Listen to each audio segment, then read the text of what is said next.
क्या हुआ? टंकी फट गई। ओहो, प्लम्बर को बुला अरे लो। काहे का प्लम्बर नामकुल, मेरी टंकी फट गई अरे है। बाबा, चल बाबा। डॉक्टर के पास। मुबारक हो, बेटा हुआ है। शुक्र है अल्लाह। और मेरी बीवी? बीवी और बेटा दोनों सलामत हैं। बस अभी थोड़ी ही देर में मेरी घड़ी। अरे मेरी चेन।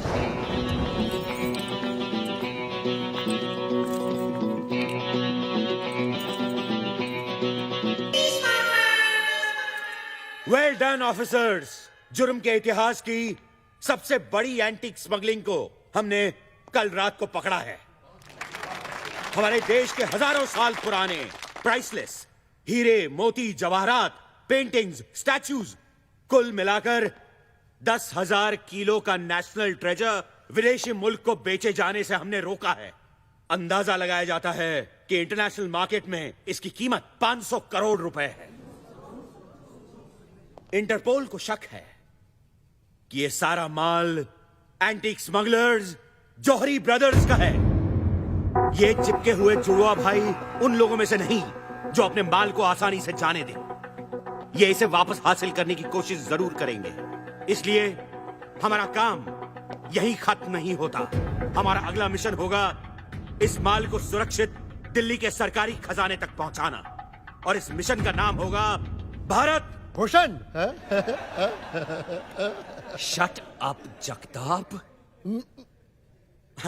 और इस मिशन का नाम होगा भारत का खजाना। ओह। इस मिशन में हमें इस खजाने को एक स्पेशल हाई सिक्योरिटी ट्रेन में दिल्ली तक पहुंचाना है। याद रहे, ये ट्रेन सीधा दिल्ली पहुंचेगी, बीच में कहीं नहीं रुकेगी। इसीलिए जौहरी ब्रदर्स को अपने एंटीक्स हासिल करने का सिर्फ एक ही तरीका है, चलती हुई ट्रेन से इसे चुरा लेना। कुछ भी बोलता है। जैसा कि हम सब जानते हैं, जौहरी ब्रदर्स अपना कोई भी गैर कानूनी काम खुद नहीं करते। हर बार की तरह इस बार भी वो किसी की मदद जरूर लेंगे। लेकिन वो कौन है जो इतना बहादुर और शातिर हो, जो हमारे नाक के नीचे ये काम दिन दहाड़े कर सके? दिन दहाड़े?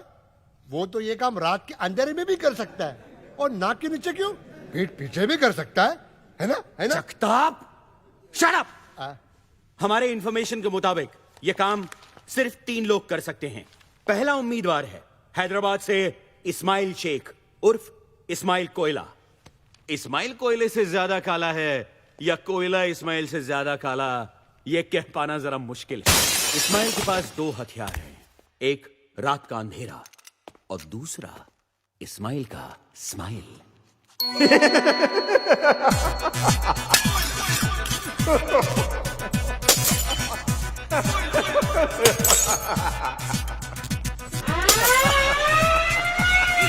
Ismail Koyla, you are under arrest.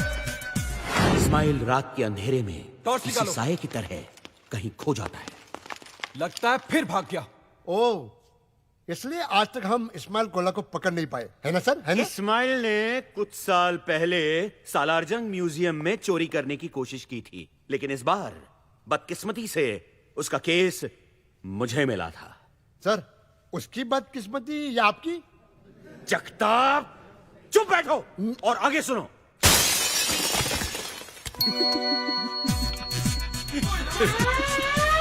Ismail Koyla, you are under arrest.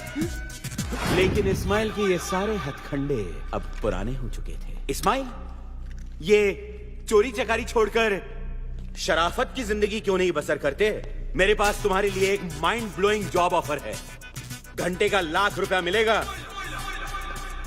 राजधानी एक्सप्रेस की हेडलाइट खराब हो गई है और तुम्हें आगे दांत दिखा के भागना है।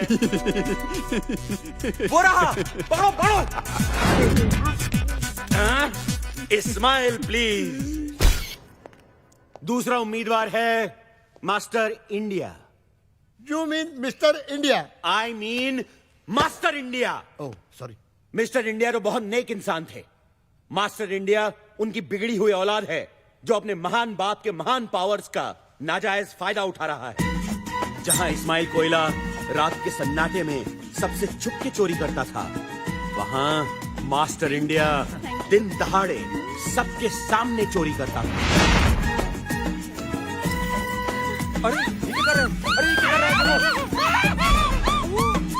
अरे कोई रोको उसे। अरे उसने हार ले लिया, गायब हो गया वो। उस दिन से अगले कुछ वक्त तक मैं हर पार्टी, फंक्शन और शादियों के चक्कर काटता रहा मास्टर इंडिया की तलाश में। और फिर एक दिन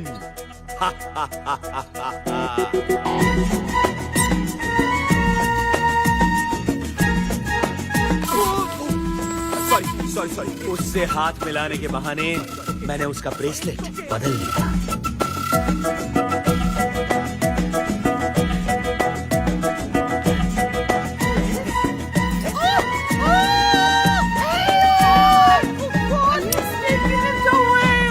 मास्टर इंडिया को लगा कि वो गायब हो चुका है और अपने जश्न का नंगा नाच नाचने लगा।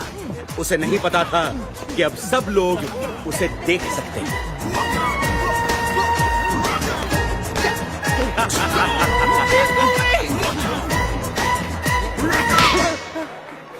मास्टर इंडिया, कमिश्नर खुश हुआ।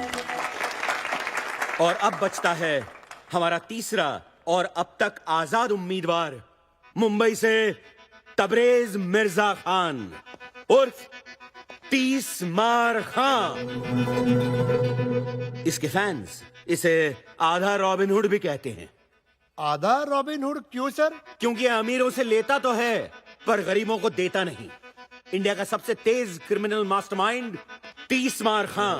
सर हेलो जेंटलमैन, खुशखबरी है।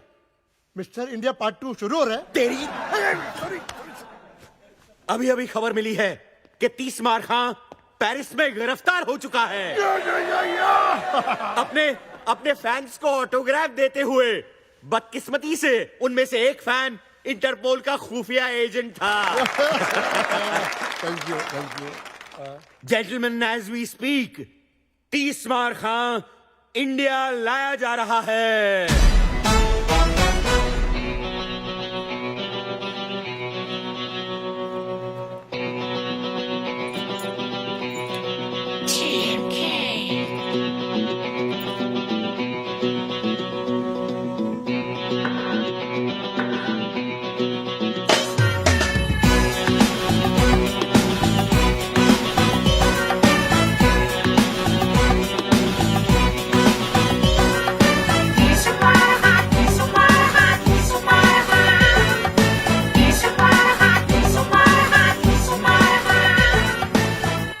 CBI officer chatting. Hello. CBI officer Mukherjee. Here's your man.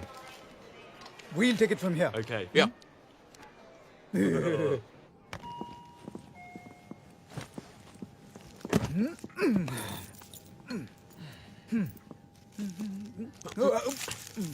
कहना बेटा कहना, आज जितना खाना है खा ले, कल से तो तू जेल का खाना खाएगा। क्यों दादा?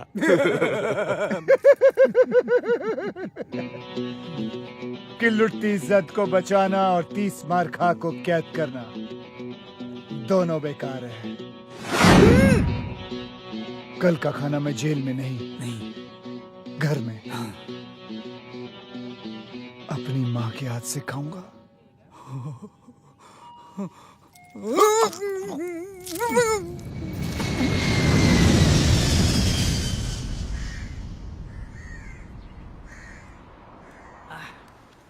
यार एक बात समझ में नहीं आई, बॉस तो पेरिस में अरेस्ट हो गए, फिर हमको गाड़ी लेकर आने के लिए क्यों बोला यार? ये मुंबई पुलिस वाली गाड़ी नहीं बेच सकते क्या? यू ब्लडी बर्गर, बॉस ने पुलिस को चकमा देने का प्लान किया।